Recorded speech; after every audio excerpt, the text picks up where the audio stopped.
Hello Sagar, ಎಲ್ರಿಗೂ ಸ್ವಾಗತ. Sir, drop out rate ಮಾತಾಡಿದ್ದೀವಿ, ಅಪೌಷ್ಟಿಕತೆ ಮಾತಾಡಿದ್ದೀವಿ. ಇದೆರಡಕ್ಕೂ ಒಂದಕ್ಕೊಂದಕ್ಕೆ ಸಂಬಂಧ ಇದೆ. ಈಗ ಮೊಟ್ಟೆ ಅನ್ನೋದು ಅಲ್ಲಿ ನಮಗೆ ಅಂಕಿಅಂಶಗಳಲ್ಲಿ ಕಾಣ್ತಿದೆ ಸರ್. ಸಾಕ್ಷರತೆ ಅಂತ ಬಂದಾಗ ಆ ಮೊಟ್ಟೆ ಅಲ್ಲಿ ಬಂದಿದೆ ಸರ್. ಪ್ಲೀಸ್. ಮೊಟ್ಟೆ ಕೊಡೋದ್ರಲ್ಲಿ ಕೂಡ ಕೋಳಿಗೆ ಆಕ್ಸಿಟೋಸಿನ್ ಇಂಜೆಕ್ಷನ್ ಮಾಡ್ತಾ ಇದ್ದಾರೆ. ಪೌಷ್ಟಿಕತೆಯಲ್ಲಿ ಬರ್ತದೆ. ಹಾಲಿಗೆ ಕೂಡ ಏನು ಕರು ಇರ್ತದೆ, ದನ ಇರ್ತದೆ, ಎಮ್ಮೆ ಇರ್ತದೆ, ಯಾವ ಹಿಂಡೋ ವ್ಯಕ್ತಿ ಎಲ್ಲ ಪ್ರಾಣಿಗಳಿಗೆಲ್ಲ ಇಂಜೆಕ್ಷನ್ ಮಾಡಿ ಹಾಲು ತೆಗಿತಾರೆ. ಎಲ್ಲಿಂದ ಬರ್ತದೆ ಸರ್ ಪೌಷ್ಟಿಕತೆ? ಆಮೇಲೆ ಇವಾಗ ನಾವು ನಮ್ಮ ಪ್ರದೇಶದ ನಾವು ಆಹಾರ ಸೇವಿಸ್ಬೇಕು ಸರ್.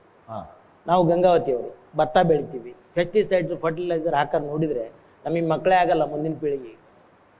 ಇಂಥ ಆಹಾರ ಕೊಟ್ಟು ನಾವು ಪೌಷ್ಟಿಕತೆ ಎಲ್ಲಿಂದ ತರೋದು ಸರ್? ಈಗ ನುಗ್ಗೆ ತಪ್ಪಲ ಮಾರ್ತಾ ಇದ್ದಾರೆ ಸಾಕಷ್ಟು ದೊಡ್ಡ ರೇಟಿಗೆ. ಅದು ಒಂದು ವ್ಯಾಪಾರ. ಈಗ ಹಾಸ್ಟೆಲ್ಗಳಿಗೆ ಕ್ಯಾಪ್ಸೂಲ್ ಸಪ್ಲೈ ಮಾಡೋದು, ಎಣ್ಣೆ ಸಪ್ಲೈ ಮಾಡೋದು, ಪೌಡ್ರ್ ಸಪ್ಲೈ ಮಾಡೋದು. ನಾನು ಫಾರ್ಮಸ್ಯೂಟಿಕಲ್ ಬಿಸ್ನೆಸ್ನಲ್ಲಿ ಇದ್ದೀನಿ. ನುಗ್ಗೆ ತಪ್ಪಲ ತಿನ್ನೋಕ್ಕಾಗ್ತಾ ಇಲ್ಲ, ಪೌಡ್ರ್ ಮಾಡಿ ಕೊಡ್ತಾ ನುಗ್ತಾ ಇದ್ದೀವಿ. ಅಂದರೆ ಸರ್ಕಾರ ಏನಾದರೂ ಯೋಜನೆ ತರಲಿ, ದುಡ್ಡು ಬರ್ಬೇಕು ಅದಕ್ಕೆ. ನುಗ್ಗೆ ಸಾರು ಊಟ ಮಾಡ್ಬೋದಲ್ಲ ಸರ್? ಸರ್ಕಾರ ಅದು ಮೊಟ್ಟೆ ಕೊಡ್ತದಲ್ಲ, ಅದು ಆ ಬಿಳಿ ಕೋಳಿಗಳನ್ನ ಬೆಳೆಸಲಿಕ್ಕೆ ಇಂಜೆಕ್ಷನ್ ಮಾಡ್ತಾರೆ. ಅದು 4 ದಿವಸಕ್ಕೆ 10 kg ಆಗ್ತದೆ ಕೋಳಿ. ಆ ಥರ ಬಂದರೆ ಜವಾರಿ ಕೋಳಿ ತಿಂದರೆ ಏನಾದರೂ ಬಿ12 ಸಿಗ್ಬೋದು ಸರ್. ಆದರೆ ಎಲ್ಲವೂ ಇಂಜೆಕ್ಟೇಬಲ್ ಸರ್. ಈಗ ಮಾಲತಿ ಮೇಡಮ್ ಇನ್ನು ನಿಮಗೆ ಗೊತ್ತೇ ಇದೆ ಸ್ಟಂಟಿಂಗು, ವೇಸ್ಟಿಂಗು. ಮೇಡಮ್, ರಿಪೋರ್ಟ್ ಹೇಳುತ್ತೆ 42% ಮಕ್ಕಳು ಸ್ಟಂಟೆಡ್ ಇದ್ದಾರೆ, ಅಂದರೆ ವಯಸ್ಸಿಗೆ ತಕ್ಕಂತೆ ಉದ್ದಕ್ಕೆ ಬೆಳಿಲಿಲ್ಲ. 23% ವೇಸ್ಟೆಡ್ ಇದ್ದಾರೆ, ಅಂದರೆ ಉದ್ದಕ್ಕೆ ತಕ್ಕಂತೆ ಅವರ ಮೈಯಲ್ಲಿ ತೂಕ ಇಲ್ಲ. ಮತ್ತು 50%ಕ್ಕೂ ಹೆಚ್ಚು ಮಹಿಳೆಯರು ರಕ್ತಹೀನತೆಯಿಂದ ಸಫರ್ ಮಾಡ್ತಿದ್ದಾರೆ. ಕಾರಣ ಪರಿಹಾರದ ಶುರು ಮಾರ್ಗ. ಪ್ಲೀಸ್. ಮೊಟ್ಟ ಮೊದಲಿಗೆ ಮಹಿಳೆಯರಿಗೆ ಬೇಕಾಗುವಂತ ಅವಶ್ಯಕವಾದಂತ ಆಹಾರವನ್ನ ಸೇವಿಸ್ಲಿಕ್ಕೆ ನಾವೆಲ್ಲರೂ ಅನುಕೂಲ ಮಾಡಿಕೊಡ್ಬೇಕು. ಒಬ್ಬ ಮಹಿಳೆ ದಸ್ಪುಷ್ಟ ಆಗ್ಯಾಳ ಅಂದ ಬಳಕ ಅವ್ರಿಗೆ ಹುಟ್ಟುವಂತ ಮಗು ತಾನೇ ಆಟೋಮೆಟಿಕ್. ಇವಾಗ ನಾವು ಹೇಳ್ತೀವಿ, ಯಾವುದೇ ಒಂದು ಭೂಮಿಯಲ್ಲಿ ಒಳ್ಳೆ ಭೂಮಿ ಇತ್ತಂದ್ರೆ ಬೀಜ ಹಾಕಿದಾಗ ಆಟೋಮೆಟಿಕ್ ಆ ಬೀಜವನ್ನ ಕರೆಕ್ಟಾಗಿ ಬೆಳಿಲಿಕ್ಕೆ ಸಾಧ್ಯ ಆಗ್ತದ.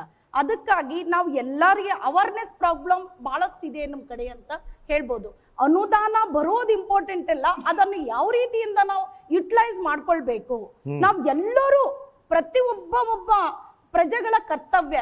ಎಷ್ಟನ್ನ ಅನುದಾನ ಬಂತು ಅದು ಯಾವ ರೀತಿಯಿಂದ ಯುಟಿಲೈಸ್ ಆಗ್ತಾ ಇದೆ. ಈಗ ಹೇಳ್ತಾ ಇದ್ದೀವಿ, ಈಗ ಅಂಗನವಾಡಿಯಲ್ಲಿ ಸಾಕಷ್ಟು ಆಹಾರ ಧಾನ್ಯಗಳು ಬರ್ತದ, ಎಷ್ಟು ಕೊಡ್ತೀವಿ ಅಂತ ನಾವು ಯಾರು ಇವತ್ತು ಪೇರೆಂಟ್ಸ್ ನೋಡ್ತಾ ಇಲ್ಲ, ಟೀಚರ್ಸು ಕೇಳ್ತಾ ಇಲ್ಲ. ಮತ್ತೆ ಉಳಿದಂತ ಈಗ ಹೋರಾಟಗಾರರು ಪ್ರತಿಯೊಬ್ಬರು ಒಂದು 5 ದಿನ ಟೀಮ್ ಮಾಡಿಕೊಂಡು ಪ್ರತಿಯೊಂದು ಅಂಗನವಾಡಿಯಲ್ಲಿ ಒಂದು 3-4 ಸರಿ ಹೋಗ್ತಾರೆ, ನೀವು ಭೇಟಿ ಕೊಡಿ, ಮುಂದೆ ತಾನೇ ಸೀದಾ ಕರೆಕ್ಟಾಗಿ ಅವರು ಬಂದಂತ ಧಾನ್ಯಗಳನ್ನು ಕೊಡ್ಲಿಕ್ಕೆ ಪ್ರಾರಂಭ ಮಾಡ್ತಾರೆ. ಮೇಡಮ್, ಧನ್ಯವಾದ ನಿಮ್ಮ ಓಪನಿಂಗ್ ರಿಮಾರ್ಕ್ಸಿಗಾಗಿ. Sir, drop out rate sir ಹೇಗಿದೆ ಅಂದ್ರೆ, ಡ್ರಾಪ್ ಔಟ್ ರೇಟು ರಾಜ್ಯದ ಸರಾಸರಿಕಿನ ಕಲ್ಯಾಣ ಕರ್ನಾಟಕದಲ್ಲಿ ದುಪ್ಪಟ್ಟಿದೆ ಸರ್, ಡಬಲ್. ಮಕ್ಕಳು ಶಾಲೆಯಿಂದ ಹೊರಗೆ ಬರ್ತಿರುವಂಥದ್ದು, ಪ್ರಾಥಮಿಕ ಅಥವಾ ಅದು ಉನ್ನತ ಶಿಕ್ಷಣದಲ್ಲಾಗ್ಲಿ, ಒಂದು ಮಟ್ಟದ ತನಕ ಹೋಗಿ ಶಾಲೆಯನ್ನ ಅಷ್ಟು ಸುಲಭವಾಗಿ ಬಿಡ್ತಿರೋದಕ್ಕೆ ಅನಿವಾರ್ಯತೆ ಯಾವ ರೀತಿ ಇರಬಹುದು? ಇದನ್ನ ಹೇಗೆ ತಡೆಯೋದು? ಸರ್ಕಾರದ ಪಾತ್ರ ಏನು, ಸಮಾಜದ ಪಾತ್ರ ಏನು?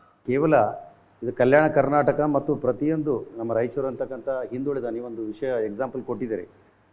ಪ್ರತಿ ಗ್ರಾಮದಲ್ಲಿ ಇರ್ತಕ್ಕಂಥ ಇದು ಅತ್ಯಂತ ಜ್ವಲಂತ ಒಂದು ಸಮಸ್ಯೆ, ಪ್ರಶ್ನೆ ಕೂಡ. ಇಲ್ಲಿವರೆಗೆ ನಮ್ಮ ಹೈದರಾಬಾದ್ ಕರ್ನಾಟಕ ವಿಷಯಕ್ಕೆ ಬಂದಾಗ ಸಮುಚಿತ ದೃಷ್ಟಿಕೋನ ಇಲ್ಲ. ನಾನು ಈ ಕುರ್ಚಿ ಮೇಲೆ ಮುಖ್ಯಮಂತ್ರಿಯಾಗಿ ಕುಂತ್ಕೊಂಡ ಮೇಲೆ ನನಗೆ ಇಡೀ ಸಮಗ್ರ ಕರ್ನಾಟಕದ ಒಂದು ಸಮುಚಿತ ದೃಷ್ಟಿಕೋನ ಬೇಕು, ಒಂದು ಪರ್ಸ್ಪೆಕ್ಟಿವ್ ಬೇಕು. ನಾನು ಕೇವಲ ಇನ್ಸ್ಟೆಂಟ್ ಆಗಿ ನನ್ನ ಮತ ಗಳಿಕೆಗಾಗಿ ಕೆಲವೊಂದು ಘೋಷಣೆ ಮಾಡ್ತಕ್ಕಂಥದ್ದು ಅಲ್ಲ. ಇಡೀ ನನ್ನ ಈ 5 ವರ್ಷದ ಪ್ರಭುತ್ವದಲ್ಲಿ, ನನ್ನ ಆಡಳಿತದಲ್ಲಿ, ಮುಂದೆ ಬರ್ತಕ್ಕಂಥ 50 ವರ್ಷದಲ್ಲಿ ನನ್ನ ಕರ್ನಾಟಕ, ನನ್ನ ರಾಜ್ಯ, ನನ್ನ ಸಮಾಜ ಯಾವ ರೀತಿಯಾಗಿರಬೇಕು, ಇಡೀ ಅಖಂಡ ಭಾರತದಲ್ಲಿ ಕರ್ನಾಟಕ ಮೇಲ್ಮಟ್ಟದಲ್ಲಿ ಇರಬೇಕಂತಕ್ಕಂಥ ಒಂದು ವಾಂಛೆ ಇಲ್ಲ. 1920ನೇ ಇಸವಿಯಲ್ಲಿ ನಾಲ್ವಡಿ ಕೃಷ್ಣರಾಜ ಒಡೆಯರವರು ವಿಶ್ವವಿದ್ಯಾಲಯ ಸ್ಥಾಪನೆ ಮಾಡಿದರು. ಅಲ್ಲಿಂದ ಹಿಡ್ಕೊಂಡು ರಾಯಚೂರಲ್ಲಿ ಒಂದು ವಿಶ್ವವಿದ್ಯಾಲಯ ಆಗಬೇಕಾದ್ರೆ ಸರಿಸುಮಾರು 100 ವರ್ಷ ಹಿಡಿತು.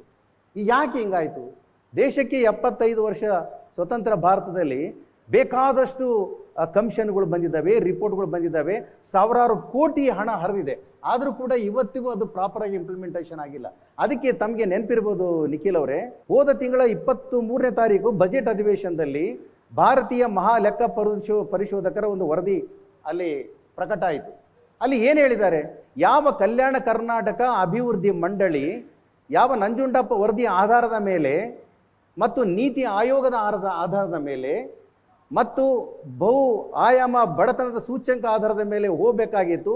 ಅವೆಲ್ಲವುಗಳನ್ನು ಸಗಟಾಗಿ ವೈಲೇಟ್ ಮಾಡಿ ತನಗೆ ಮನಸ್ಸಿಗೆ ಬಂದ ರೀತಿಯಲ್ಲಿ ಇದು ಕೆಲಸ ಮಾಡ್ತಾ ಇದೆ. ಇದು ಕಲ್ಯಾಣ ಕರ್ನಾಟಕ ಅಭಿವೃದ್ಧಿ ಮಂಡಳಿ ಅಂದ್ರೆ ಇದು ಒಂಥರ ಹುಚ್ಚು ಕುದುರೆ. ಇದ್ರ ಮೇಲೆ ಕೂತಿರ್ತಕ್ಕಂಥ ಪ್ರಭುತ್ವ ಮಾಡತಕ್ಕಂಥ ಅಧಿಕಾರ ನಡೆಸ್ತಕ್ಕಂಥವ್ರು ಒಬ್ಬ ಹುಚ್ಚು ದೊರೆ. ಇದನ್ನ ನಾನು ನಿಷ್ಪಕ್ಷಪಾತವಾಗಿ ಹೇಳ್ತಾ ಇದ್ದೀನಿ. ಆಳಿರ್ತಕ್ಕಂಥ ಎಲ್ಲ ಸರ್ಕಾರಗಳಾಗಿರ್ಬೋದು ಇದ್ರ ಬಗ್ಗೆ.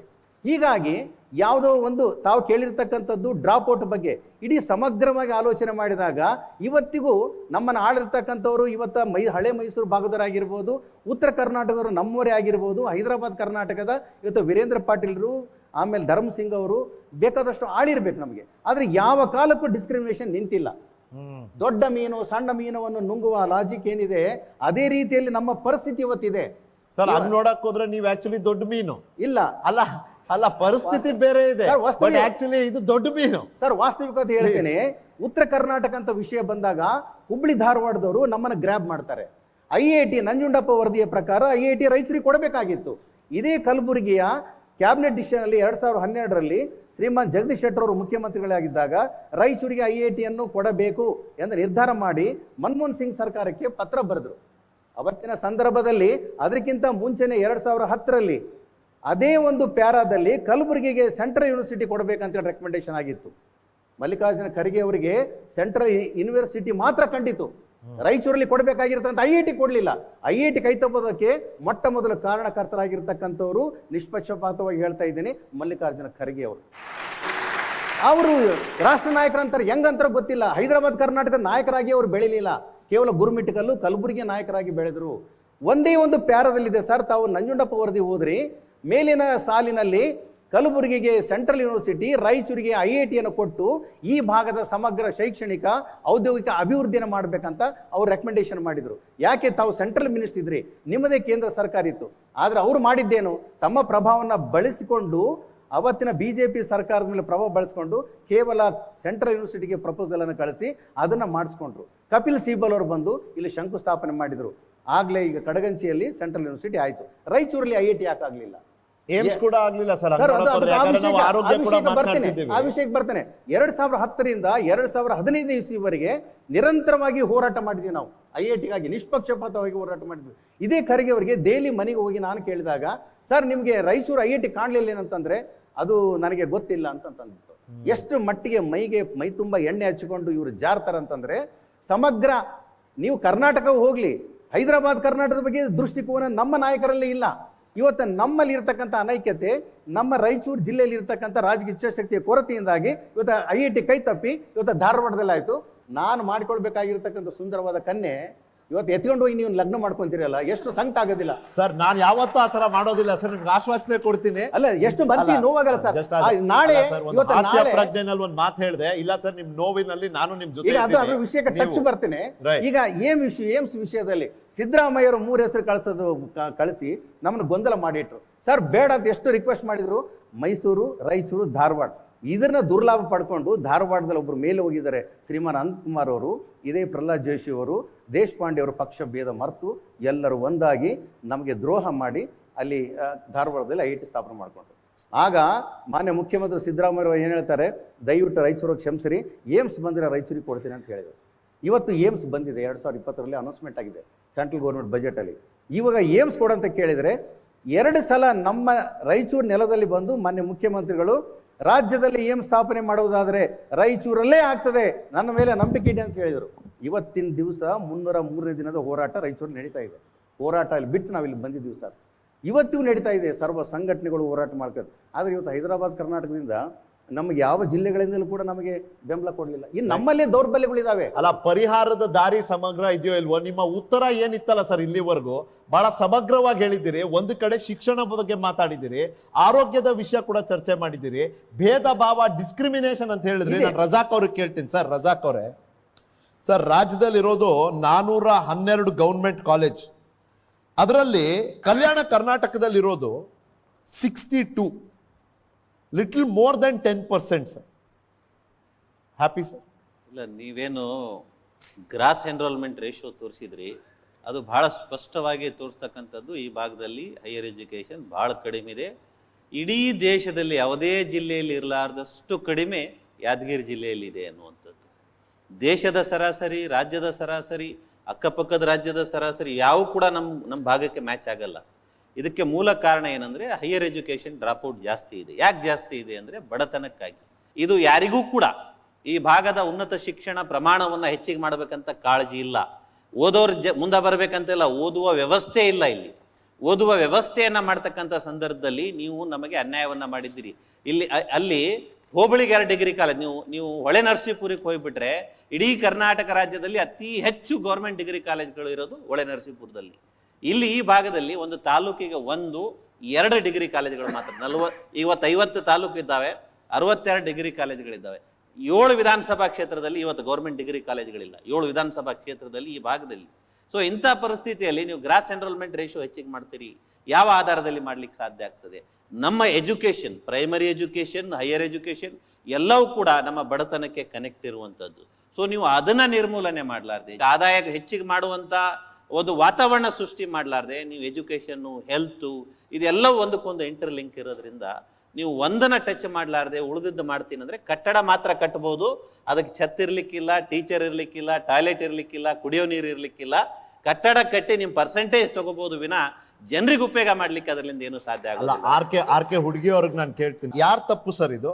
IIT ರಾಯಚೂರು, ನಿಮ್ಸು, ರೈಲ್ವೆ ಸ್ಟೇಷನ್ ಚಿತ್ತಾಪುರದಲ್ಲಿ ಏನ್ ಬರ್ಬೇಕಾಗಿತ್ತು, ಇದಕ್ಕೆ ಸರಿಯಾದ ಟೈಮ್ ನಲ್ಲಿ ಫೀಸಿಬಿಲಿಟಿ ರಿಪೋರ್ಟ್ ಕೊಡ್ಲಿಲ್ಲ. ನಾವು ಅವಾಗಲೇ 371J ಚರ್ಚೆ ಮಾಡ್ಬೇಕಾದ್ರೆ ಹೇಳಿದ್ವಿ ಸರ್, KKRDB ನಲ್ಲಿ ಮಾನವ ಸಂಪನ್ಮೂಲನೇ ಇಲ್ಲ, ದೇರ್ ಇಸ್ ನೋ ಸ್ಟಾಫ್. ಯಾರು ಕೊಡ್ಬೇಕು ರಿಪೋರ್ಟ್ ಕೊಡದೇ ಇದ್ದಿದ್ದ ತಪ್ಪನ್ನ ಈಗ ಸರ್ ಹೇಳ್ತಾರೆ ಸರ್ಕಾರದವ್ರು ನಿರ್ಲಕ್ಷ್ಯ ಮಾಡಿದ್ರು, ಭೇದ ಭಾವ ಮಾಡಿದ್ರು, ಶೆಟ್ಟರ್ ಒಂದು ಹೇಳಿದ್ರು, ಸಿದ್ದರಾಮಯ್ಯನವ್ರು ಇನ್ನೊಂದು ಮಾಡಿದ್ರು. ಖರ್ಗೆ ಅವ್ರ ಪಾತ್ರ ಏನಾಗಿತ್ತು, ಪ್ರಹ್ಲಾದ್ ಜೋಶಿ ಸರ್, ಹೆಸರುಗಳ ಉಲ್ಲೇಖ ಬಹಳ ಸುಲಭ ಇದೆ. ನಾವೇನ್ ಮಾಡಿದ್ವಿ ಅನ್ನೋದು ಪ್ರಶ್ನೆ ಬರುತ್ತೆ ಸರ್, ಪ್ಲೀಸ್. 371ನಲ್ಲಿ ಏನು ಪ್ರಮೋಷನ್ ತೊಗೊಂಡಾರಲ್ರಿ, ಎಲ್ಲರೂ ಬೆಂಗಳೂರಲ್ಲಿ ಕೆಲಸ ಮಾಡ್ತಾರೆ. 371 ರಿಸರ್ವೇಷನ್ ಬೇಕು, ಪ್ರಮೋಷನ್ ಬೇಕು. ಆದರೆ ಇಲ್ಲಿ ನಮ್ಮ ಕಲಬುರಗಿ ಭಾಗದಲ್ಲಿ ಅವರು ನಮ್ಮ ಕಲ್ಯಾಣ ಕರ್ನಾಟಕದಲ್ಲಿ ಕೆಲಸನೇ ಮಾಡಲ್ಲ. ಏನಿದ್ರು ಬೆಂಗಳೂರು ಮೈಸೂರು ಬೇಕು, AC ಥರ ಊರಿರಬೇಕು. ಯೋಜನೆ ಯಾರು ತಯಾರು ಮಾಡ್ತಾರೆ ಸರ್? ಎಲ್ಲ MLAಗಳು ಇಡೀ ರಾಜ್ಯನ ನೋಡ್ತಾ ಇಲ್ಲ.